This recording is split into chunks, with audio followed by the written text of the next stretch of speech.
Bismillahirrahmanirrahim. Assalamualaikum warahmatullahi wabarakatuh. Alhamdulillahi rabbil alamin, wal aqibatu lil muttaqin, wala udwana illa 'alal zalimin. Asyhadu an la ilaha illallah wahdahu la syarika lah, wa asyhadu anna Muhammadan abduhu wa rasuluhu la nabiyya ba'dah. Allahumma salli wa sallim wa barik ala Muhammad wa ala alihi wa sahbihi ajma'in, amma ba'd. Puji dan syukur tak henti-hentinya selalu kita limpahkan kehadirat Allah Subhanahu wa ta'ala atas setiap limpahan rahmat dan nikmat dari Allah Subhanahu wa ta'ala, yang seandainya kita ingin menghitung betapa banyak sudah nikmat yang Allah berikan kepada kita, sungguh kita tidak akan mampu. Wa in ta'uddu ni'matallah la tuhsuha, kata Allah. Jika kamu ingin menghitung nikmat Allah, sungguh kamu tidak akan mampu menghitungnya. Jibril alaihi salam pernah datang kepada Rasulullah sallallahu alaihi wasallam. Beliau menceritakan kepada Rasulullah bahwa ada seorang hamba di tengah lautan yang luas. Allah jadikan sebuah pulau yang kecil berbentuk gunung. Maka hamba tersebut ditempatkan oleh Allah di situ beribadah kepada Allah selama 500 tahun. Kemudian Allah keluarkan dari gunung tersebut air yang tawar, dan Allah tumbuhkan satu pohon delima yang setiap hari mengeluarkan satu biji delima. Maka setiap sore hamba tersebut turun dari gunung itu, mengambil air wudhu dengan air yang tawar tadi dan memetik satu buah delima itu untuk dimakan. Kemudian dia berdoa kepada Allah. Yang pertama doanya, agar Allah cabut rohnya dalam keadaan sujud kepada Allah Subhanahu wa ta'ala. Yang kedua, agar Allah tidak membiarkan tubuhnya dimakan oleh tanah dan oleh berbagai jenis binatang apapun, sehingga dia tetap dalam keadaan sujud seperti itu kepada Allah sampai hari kiamat. Maka rupanya doa abid ini yang telah beribadah kepada Allah selama 500 tahun, Allah kabulkan. Allah wafatkan dia dalam keadaan sujud, dan sampai hari kiamat tubuhnya masih tetap utuh dalam keadaan sujud kepada Allah Subhanahu wa ta'ala, para jemaah. Kemudian Jibril melanjutkan ceritanya.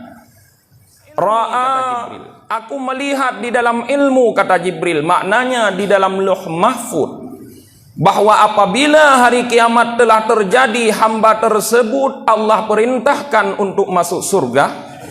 Tetapi Allah mengatakan kepada hamba tersebut, dakhaltal jannah birahmati, engkau masuk surga dengan sebab rahmatku. Hamba tersebut mengatakan, la bal bi amali, bukan ya Allah, tetapi dengan amalku.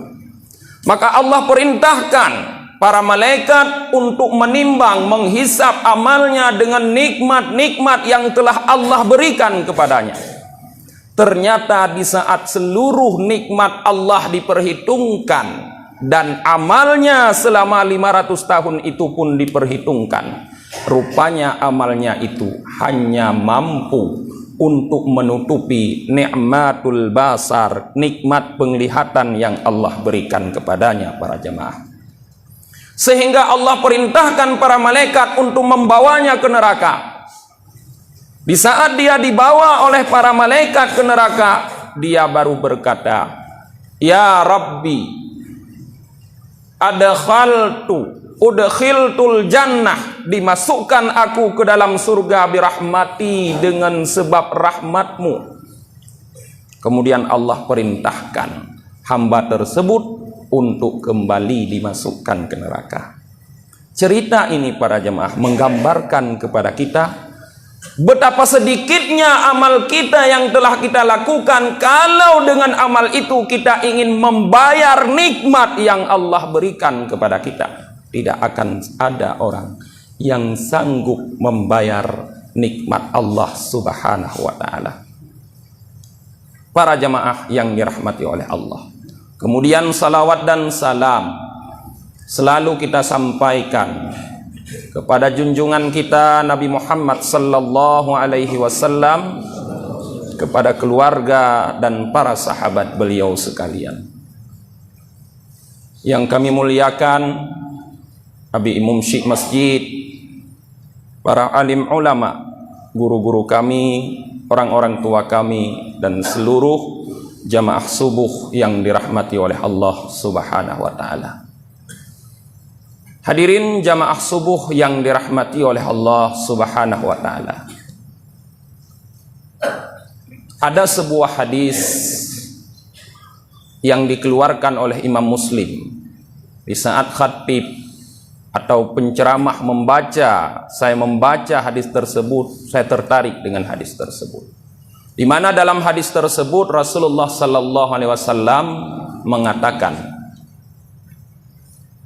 "Yardallahu lakum salasan wa yukrihu salasan."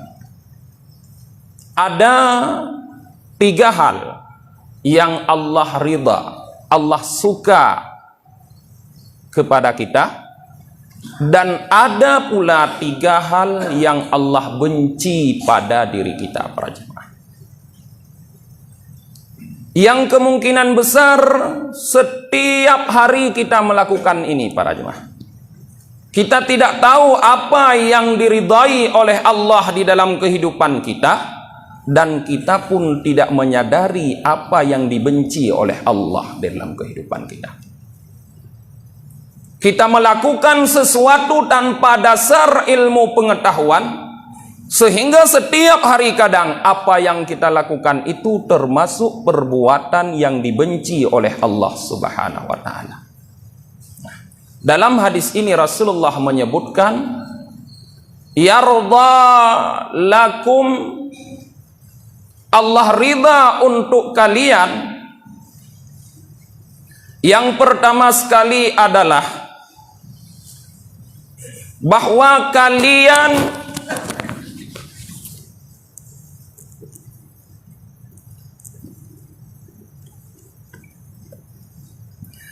anta'buduhu wa la tusyriku bihi syai'an, yaitu kalian menyembah Allah dan tidak menyekutukannya dengan sesuatu. Yang kedua, wa anta'tasimu bihablillahi jami'a wa la tafarraqu, kalian berpegang teguh semuanya dengan tali Allah dan tidak bercerai-berai.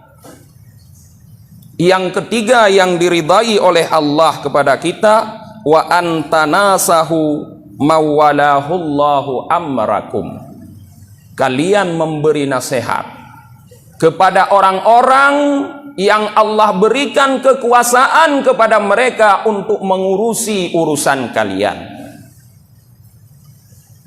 Wa ayyukrihu lakum, dan Allah membenci kepada kalian yang pertama qila wa qala, meriwayatkan perkataan-perkataan atau mengatakan perkataan-perkataan yang tidak jelas sumbernya. Yang kedua, wa kasratul kalam wa kasratus su'al, banyak bertanya. Yang ketiga, wa idha'atul mal, dan menyia-nyiakan harta yang Allah berikan kepada kita. Inilah para jamaah 3 perbuatan yang disukai, yang diridai oleh Allah kita lakukan, dan 3 perbuatan sebaliknya yang dibenci oleh Allah kita lakukan. Mari kita lihat lebih jelas satu persatu para jamaah. Yang pertama tadi, bahwa yarda lakum an ta'buduhu wa la tusyriku bihi syai'an. Allah ridha kepada kita bahwa kita menyembah Allah dan tidak menyekutukannya dengan segala sesuatu. Ini berhubungan dengan keimanan kita para jemaah. Persoalan ibadah adalah merupakan satu hal yang wajib dilakukan oleh setiap hamba kepada Khaliknya. Allah Subhanahu wa ta'ala adalah Khalik, sang pencipta kita. Beliau menciptakan kita fi ahsani taqwim, dalam keadaan, dalam bentuk yang paling sempurna, berbeda dengan makhluk-makhluk lainnya. Setelah Allah menciptakan manusia, Allah bebankan kepada kita yang mempunyai bentuk yang sempurna ini untuk menyembah Allah. Sehingga Allah mengatakan, wa ma khalaqtul jinna wal insa illa liya'budun. Tidak aku ciptakan jin dan manusia kecuali untuk menyembah. Dan semua dakwah para rasul mulai dari Nabi Adam alaihissalam hingga kepada Nabi kita Nabi Muhammad sallallahu alaihi wasallam selalu menyeru an ta'budullaha wa la tusyriku bihi syai'an. Sembahlah Allah dan jangan kalian menyekutukannya. Para jamaah yang dirahmati oleh Allah Subhanahu. Kalau kita melihat suratul Ikhlas, Allah mengatakan, Qul huwallahu ahad, Allahus samad. Katakan, hai Muhammad, Allah ahad, Allah itu esa. Ini maknanya kita hanya menyembah kepada Allah, mengesakan zat Allah, mengesakan sifat Allah, mengesakan af'alullah, mengakui bahwa la ilaha illallah, tiada Tuhan kecuali Allah. Allahus samad, dan Allah selain memiliki sifat keesaan, beliau juga memiliki sifat as-samad. Apa itu as-samad? Tempat bergantung. Satu kalimat ini yaitu as-samad ingin menunjukkan kepada kita bahwa Allah adalah Tuhan yang esa, yang hanya Allah lah yang mampu mengurusi kehidupan hamba ini. Tidak ada yang mampu memberikan apabila Allah telah menolaknya, dan tidak ada yang mampu menolak apabila Allah telah memberikannya. Para jamaah yang dirahmati oleh Allah Subhanahu wa ta'ala, umat Islam mengakui, kita mengakui bahwa Allah adalah zat yang ahad, yang esa. Tapi di dalam praktek kehidupan kita para jamaah, kita sering lalai terhadap kalimat Allahus samad, Allah tempat kita bergantung. Sehingga sadar atau tidak kita, sehari-hari di dalam kehidupan kita, kita banyak menyekutukan Allah Subhanahu wa ta'ala dengan menganggap ada tempat-tempat lain sebagai tempat kita bergantung. Dengan bukti kita sering bermohon kepada selain Allah, kita sering menyampaikan keluh kesah kita kepada selain Allah, kita sering menunjukkan amal ibadah kita kepada selain Allah. Ini menunjukkan bahwa sikap kita di dalam menyembah Allah masih terpapar oleh virus syirik para jemaah. Paling kecil syirik khafi. Maka hati-hatilah dengan virus ini para jemaah. Karena virus syirik ini menunjukkan kita belum mampu mengimplementasikan apa yang disebutkan oleh Rasulullah tadi, yaitu wala tusyriku bihi syai'a. Jangan kamu menyekutukan Allah dengan segala sesuatu.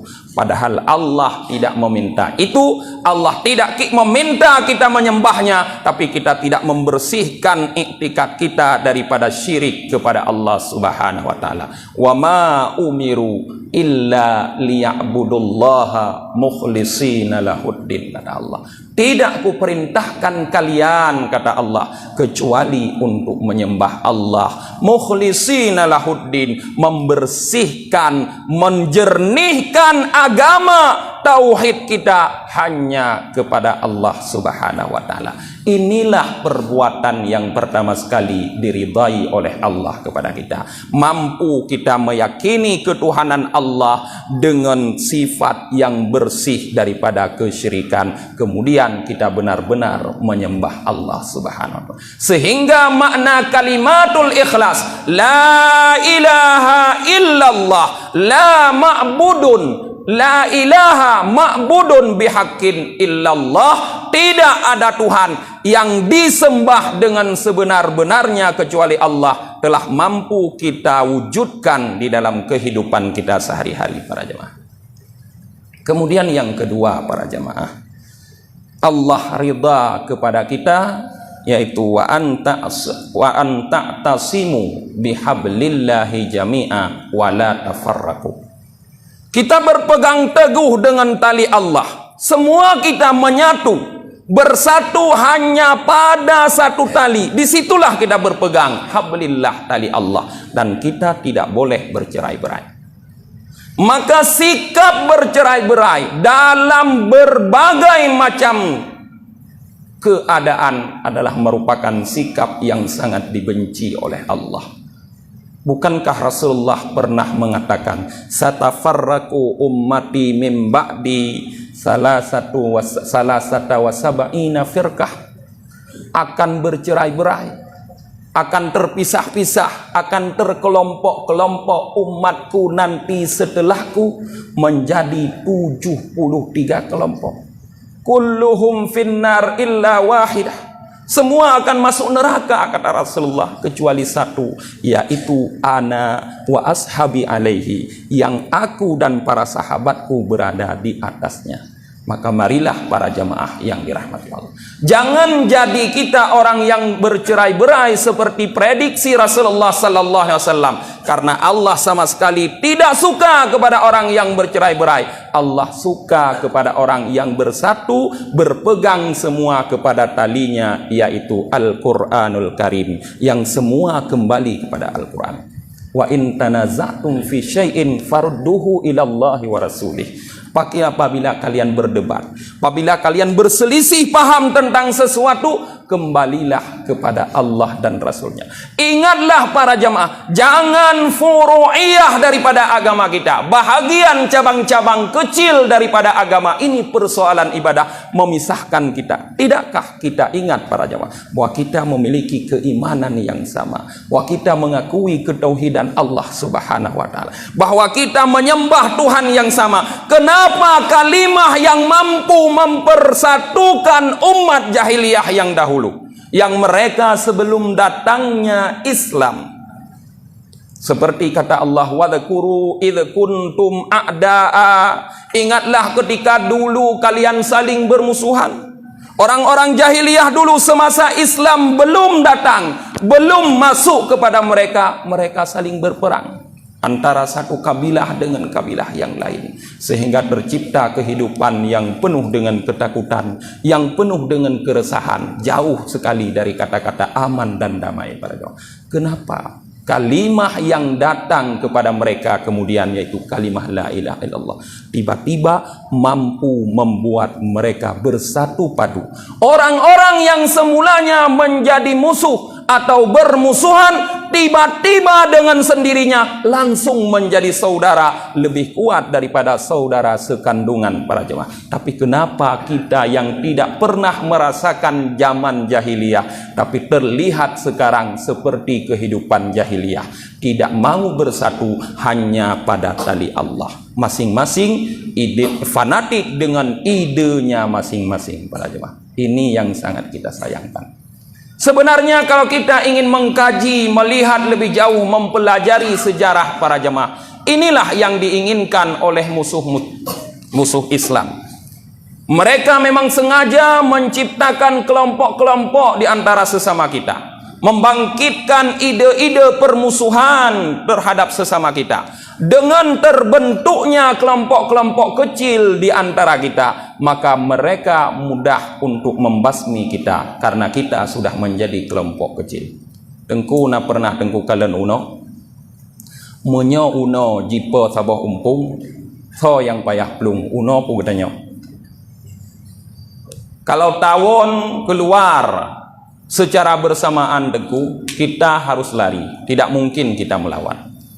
Tapi kalau ada tawon yang gila keluar sendirian, sidro jiilit katanya, nyan dipastikan tawon itu akan mati di tangan kita. Kon tanya payah plung tawon nyan, uno nyan, pak ji ikut tanya. Pakon karena cuma sendiri.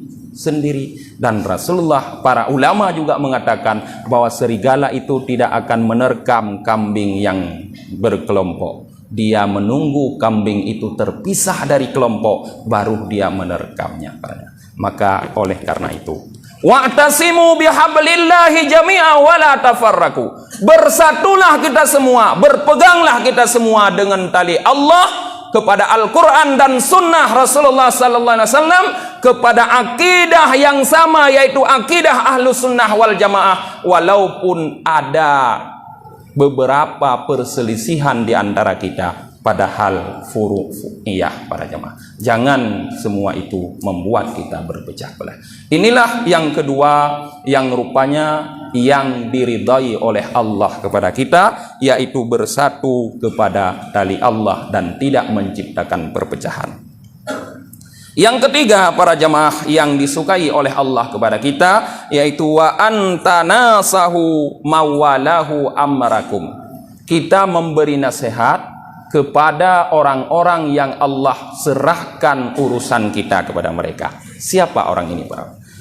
Kalau keadaan sekarang kita menyebut orang ini sebagai pemerintah. Pemerintah ini yang paling atas disebut presiden, yang paling bawah disebut keshi bahasa Aceh atau kepala desa bahasa Indonesia. Mereka adalah orang-orang yang diberikan kekuasaan, amanah oleh Allah untuk mengurusi urusan kita, mengurusi harta kita, mengurusi kehidupan kita, mengurusi pekerjaan kita. Segala aspek diurusi oleh mereka sesuai dengan aturan yang telah diatur oleh Allah dan dibuat oleh makhluk-makhluk Allah yang lainnya para jemaah. Maka di dalam mereka menjalankan tugas mereka untuk mengurusi kita, mungkin banyak yang mereka lakukan kesalahan-kesalahan, baik mereka sengaja atau tidak. Nah, di saat pemimpin melakukan kesalahan, apa tindakan orang Islam? Apa tindakan masyarakat warga Islam? Ini yang penting kita lakukan. Jangan tindakan kita malah membuat pemimpin kita makin jahat kepada rakyatnya. Padahal kita selalu berdoa, wala tusallit alaina man la yakhafuka wa la yarhamuna. Ya Allah, jangan engkau berikan kekuasaan terhadap kami kepada orang-orang yang tidak takut kepadamu dan tidak memiliki belas kasih kepada kami. Tetapi sikap kita membuat mereka dijadikan oleh Allah semakin bengis, semakin menaruh rasa dendam dan marah kepada kita. Bagaimana sebenarnya sikap kita menghadapi pemimpin yang semacam itu? Yang pada era ini banyak sekali pemimpin yang semacam itu. Sikap yang baik adalah tanasahu, memberi nasihat. Tahukah kita bagaimana etika dalam memberi nasihat para jemaah? Kalau kita belajar kitab adab, kitab akhlak, jelas terpampang di hadapan kita bagaimana yang disebut memberi nasihat. Memberi nasihat berbeda dengan menghujat para jemaah. Beda dengan tiak hujat, beda dengan tiak carut. Memberi nasihat bukan menghujat, tapi memberikan perbaikan terhadap kesalahan, terlepas dia mau menerima atau tidak. Yang mungkin sebahagian besar inilah yang dilakukan oleh para ulama sekarang. Sehingga masyarakat yang awam tidak puas. Orang-orang yang hana mupo, hana ilmu, hana puas, pu tengku, pu ulama kagak imroh, hana gebegah tapu. Karena mereka ingin agar ulama yang ada di hadapan mereka, ulama yang mereka lihat, mau mengeluarkan pendapat yang ada pada diri mereka. Tidakkah mereka tahu bahwa ulama kon DPR tengku, kon yak pilih hironu di mongtun tiga nutopnya ulama sehingga mempunyai tugas mewakili perasaan Anda? Tidak.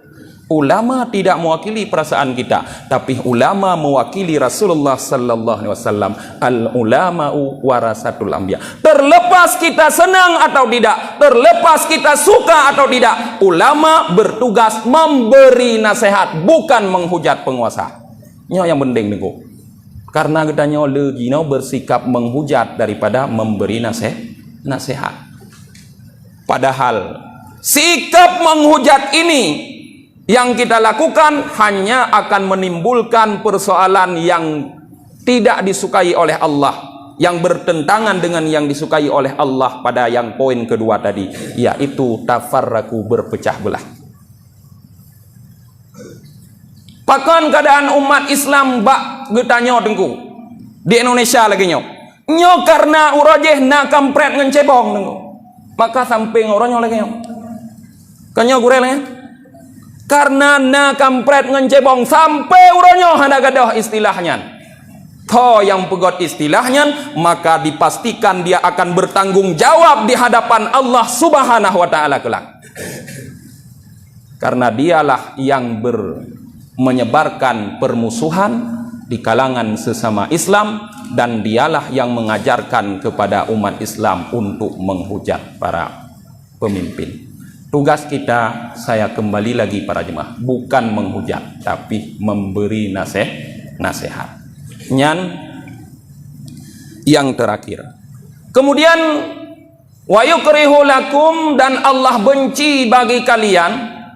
Nebengeh oleh Allah bak getanyo salah santit le perkara. Yang pertama apa? Qila wa qala. Yang pertama menyampaikan perkataan yang tanpa sumber. Ategekun qila wa qala, qila hana musakun. Dalam kitab fikih le lagi yan. Qila dikatakan orang. Maka atatalab kitab fikih tengku menyogokun qila nyan mandumlah menepatnya. Karena sumbernya kurang autentik, atau mereka dalilnya kurang kuat, maka menyampaikan pendapat umum atau opini umum yang sumbernya tidak jelas ini sangat berbahaya, sangat dibenci oleh Allah Subhanahu wa taala. Dia getanyo asai terus berita alam HP getanyo pulin hana peduli beritanya kiban patah sumber ji. Puna manfaat ke masyarakat, pu terjadi mudarat, punya akan mengikat persatuan di masyarakat atau akan membelah persatuan masyarakat. Apakah ini termasuk nasihat atau merupakan hujatan? Tidak peduli, langsung like and share. Ini yang sangat berbahaya. Tidakkah kita ingat kepada firman Allah Subhanahu wa taala, wala takfu ma laisa laka bihi ilm. Jangan kamu ikuti sesuatu yang kamu tidak punya pengetahuan terhadapnya. Inna sam'a, pendengaranmu, wal basara, penglihatanmu, wal fuada, dan hatimu, kullu ulaika, kata Allah, semuanya kana anhu mas'ula, pasti akan dimintakan bertanggungjawab. Menyo tengku nak kirim berita, tengku cek and recheck ile. Long tanggung jawab beritanya tuman di hadapan Allah. Menyo kirim, menyo hanbe. Apakah berita ini akan menjadi beban saya nanti di yaumil hisab, atau akan meringankan saya di yaumil hisab? Monyo kira-kira beritanya meringankan kita, kirim nego. Monyo kira-kira berat be, toh contoh berita meringankan, kirim lagi urungnya kirim pengajian, kirim ceramah, kirim sembahyang, yang meringankan karena menyebarkan dakwah. Tapi banta kirim berita hujatan, yang membebankan kita di hari kiamat. Beban yang kita pikul karena kesalahan kita sudah segunung, ditambah bergunung-gunung dengan beban berita-berita yang kita kita share ke orang lain yang tidak tahu kejelasan sumbernya. Ini dibenci oleh Allah kepada kita. Qila wa qala, menyebarkan berita atau menyampaikan berita-berita yang tidak bisa dipertanggungjawabkan sumber atau dasarnya, para jemaah. Yang kedua yang dibenci oleh Allah kepada kita, kasratus soal, banyak bertanya. Le urang yang galak demanyong nengku, menyobat demanyong nyan si lemboi sa.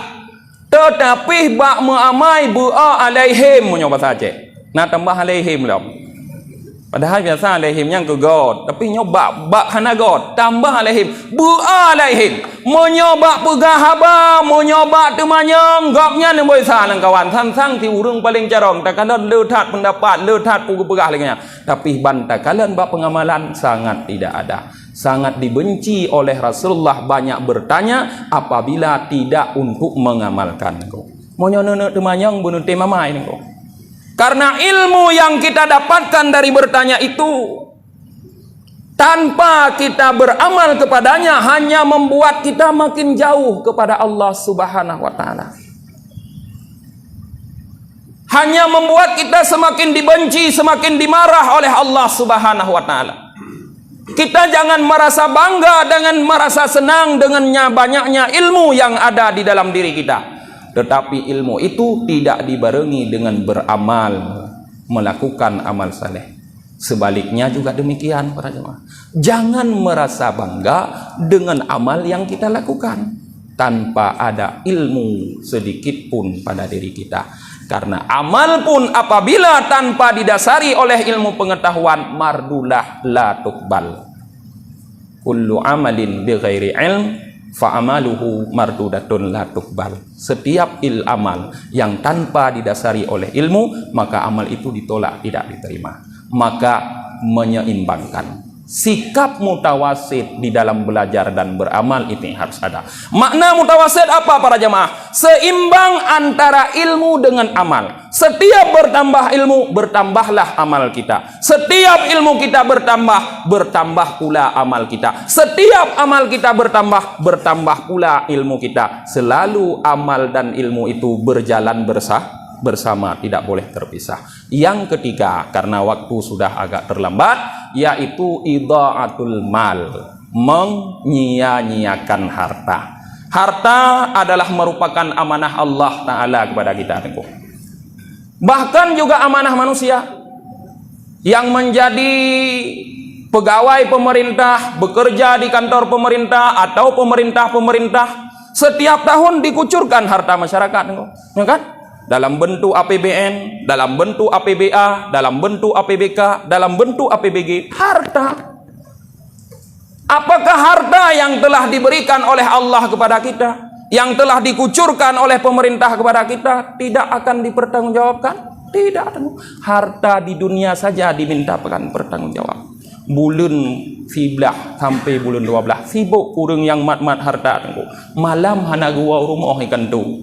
Tanya Pak Tengku yang mat-mat harta, anak gua rumah, tua ke rumah, tua ke anak bagan, menyiapkan laporan agar nanti di saat dilakukan audit dia tidak ditemukan kesalahan-kesalahan.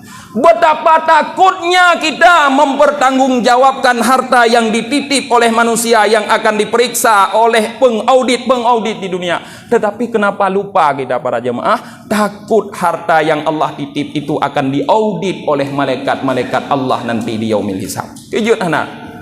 Padit bulun nah hana taeh malam gara-gara tapi ke hartanya kiban long bertanggung jawab tuman ura akhirat. Padahal gutanyo sahabat dengar hadis, la tazalu qadami abdin yaumal qiyamah hatta yusalu an arba'ah. tidak akan tergelincir, tidak akan bisa bergeser, tumit seorang nanti di hari kiamat, sehingga dia bertanggung jawab terhadap 4 perkara, yang salah satu daripada 4 tersebut an malihi, terhadap hartanya, min ainak tasaba wa fima amfaka, dari mana dia peroleh dan kemana akan dia gunakan, kemana telah dia habiskan. Ini perlu kita perhatikan banyak. Mudah-mudahan ceramah pada subuh yang mulia ini memberikan sugesti untuk kita, untuk sedikit merubah perilaku kita yang mungkin dulu kita berperilaku dengan perilaku-perilaku yang tidak disukai oleh Allah dan Rasulnya, mengubah kepada perilaku yang disukai oleh Allah dan Rasulnya.